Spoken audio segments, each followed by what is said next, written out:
Please like, share and subscribe my channel. Last video में हमने पढ़ा था जर्नल एंट्री के रूल्स बनाने के, उनके रूल्स। आज मैं एक जर्नल एंट्री का एक छोटा सा क्वेश्चन करने जा रही हूँ। आप लोग देखिए, make journal entries from the following transaction. कुछ नीचे ट्रांजैक्शन दिए हैं, उनसे हमें जर्नल एंट्री बनानी है। फर्स्ट में लिखा है business started with cash 10,000। Business start किया है 10,000 रुपीज़ से। अगर इसकी हमें जर्नल एंट्री बनानी है तो क्या बनेगी? सबसे पहले हमें ये देखना होगा कि हमारे बिजनेस में क्या आ रहा है, क्या जा रहा है, या इनसे कौन से अकाउंट प्रभावित होते हैं। Business started with cash, cash से हमने बिजनेस स्टार्ट किया है तो बिजनेस में कैश आ रही है और हमारे पास से क्या जा रहा है? जाने का मतलब है हमारे पास से यहाँ पे जा रही है कैपिटल। कैपिटल को हिंदी में कहते हैं पूंजी। मान लो कोई भी पैसा हम अपने पास जमा करके रखते हैं, जोड़ के रखते हैं, इकट्ठा करते हैं, तो वो हमारी कैपिटल होती है। जमा हुआ पैसा हमारी कैपिटल होती है। अब इसी को हम बिज़नेस में लगा रहे हैं तो हमारे पास बिज़नेस में तो कैश आ गई है। जो चीज़ आती है, हमने पढ़ा था कि जो हमारा रियल अकाउंट होता है उसमें जो वर्ड्स कम इन डेबिट, तो उसका मतलब कैश आ रही है, कैश अकाउंट डेबिट हो जाएगा। और कैपिटल प्रभावित है व्यक्तिगत खाते से, यानी पूंजी पर्सनल अकाउंट से। पर्सनल अकाउंट में जो चीज़ जाती है वो क्रेडिट हो जाती है, इसलिए कैपिटल अकाउंट क्रेडिट हो जाएगा टू कैपिटल अकाउंट। क्रेडिट हम जिसको करते हैं उसके आगे हम टू लगाते हैं, टू लगाकर उसको लिखते हैं, तो एंट्री बनेगी cash account debit to capital account. Amount आ जाएगी एक बार डेबिट में 10,000, फिर वही अमाउंट आ जाएगी क्रेडिट में। इसके बाद हमें एक नरेशन लिखनी होती है। नरेशन का मतलब है ये एंट्री क्यों बनी है उसकी व्याख्या करनी होती है, उसको नरेशन कहते हैं। नरेशन लिखने से पहले हम फॉर या बीइंग कुछ भी लगा सकते हैं, दोनों में से, तो हम फॉर लगा सकते हैं। For business started with cash. फिर दूसरी एंट्री है, उसमें goods purchased with cash. Goods means होता है माल, कोई भी product. Goods purchase with cash, हमने माल खरीदा है कैश मीन्स नगद। तो हमारे पास क्या आया और क्या गया? हमारे पास माल आ रहा है, आने वाली चीज़ डेबिट हो जाती है, पर हम परचेज़ अगर हमने किया है तो हम उसमें गुड्स नहीं लिखेंगे, हम उसको परचेज़ लिखेंगे।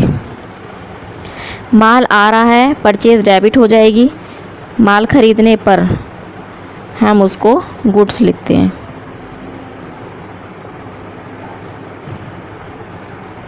एंट्री बनेगी परचेज अकाउंट डेबिट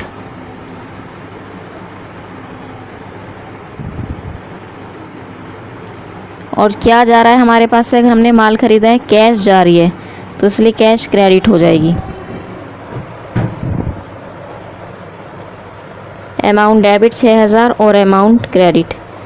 नरेशन इसकी बनेगी for goods purchased with cash, मतलब नगद से माल खरीदा। अब third entry, goods purchase from शाम। शाम से माल खरीदा है, इसमें किसी का नाम है, तो इसका मतलब अगर किसी का नाम होता है किसी ट्रांजैक्शन में तो उसका मतलब ये होता है कि हमने उससे उधार माल खरीदा है। अगर उधार माल खरीदा है तो इसमें शाम का नाम है। शाम कौन है? Personal account. और पर्सनल अकाउंट में हमने पढ़ा था कि debit the receiver and credit the giver. हमें ये देखना है शाम रिसीवर है या गिवर है। गुड्स परचेज फ्रॉम शाम, तो शाम क्या है? गिवर है, देने वाला है। देने वाला माल आ रहा है, माल डेबिट हो जाएगा, परचेज अकाउंट डेबिट।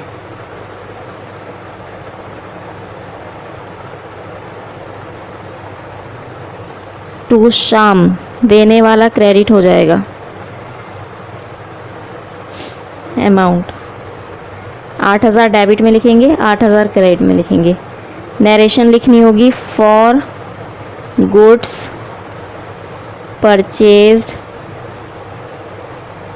फ्रॉम शाम। शाम से माल खरीदा है ऊपर वाली सेम वही एंट्री है, पर ऊपर वाली में नगद है इसलिए यहाँ पे कैश यूज़ किया है। थर्ड एंट्री में हमने उधार खरीदा है शाम से, तो इसलिए कैश की जगह शाम का नाम आया है। Fourth entry rent paid. Rent paid मतलब किराया दिया। किराया हमने पढ़ा था, ये हमारा जो थर्ड अकाउंट है नॉमिनल अकाउंट, उसमें हमने पढ़ा था ऑल एक्सपेंसेस डेबिट। तो रेंट हमने दिया है, रेंट हमारा एक्सपेंसेस है इसलिए रेंट डेबिट हो जाएगा, रेंट का नेम। और रेंट के रूप में हम क्या दे रहे हैं, किसी को कैश दे रहे हैं, तो जाने वाली चीज़ क्रेडिट हो जाती है, तो इसलिए होगा to cash account. Amount 600 debit और 600 क्रेडिट। नरेशन होगी फॉर रेंट पेड मतलब किराया दिया। फिर फिफ्थ है good sold. Good sold means होता है, सोल्ड मीन्स माल बेचना, माल बेचा है। यहाँ पे ना ही किसी का नाम लिखा है ना कैश लिखा है, तो हम इसको कैसा ट्रांजैक्शन मानेंगे, कैश, नगद। अगर हमने माल बेचा है तो हमारे पास क्या आ रहा है, हमारे पास कैश आ रही है, तो आने वाली चीज़ डेबिट हो जाती है।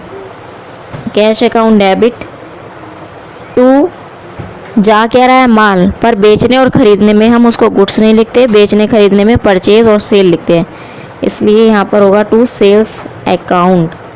4000 डेबिट और 4000 ही क्रेडिट होगा। फिर नरेशन होगी for goods sold. Sixth entry है गुड्स सोल्ड टू नीरज। अब यहाँ पर अगर किसी का नाम आया है, अगर किसी का नाम होता है तो वो ट्रांजैक्शन क्रेडिट उधार माना जाता है, तो उसकी क्या एंट्री होगी, जहाँ पे ऊपर हमने जो एंट्री बनाई थी वो नगद वाली थी, वहाँ पे हमने कैश लिखा है, यहाँ पर हम कैश की जगह नीरज का नाम लिखेंगे। Neeraj account debit to sale account. Amount है 5000 डेबिट और 5000 क्रेडिट। नरेशन होगी for goods sold from Neeraj. Neeraj से माल खरीदा। लास्ट एंट्री है कमीशन पेड। पेड मीन्स देना, हमने कमीशन दिया है, तो ये भी एक्सपेंसेस हो गया। ऑल एक्सपेंसेस डेबिट होते हैं इसलिए कमीशन अकाउंट डेबिट हो जाएगा। Commission account debit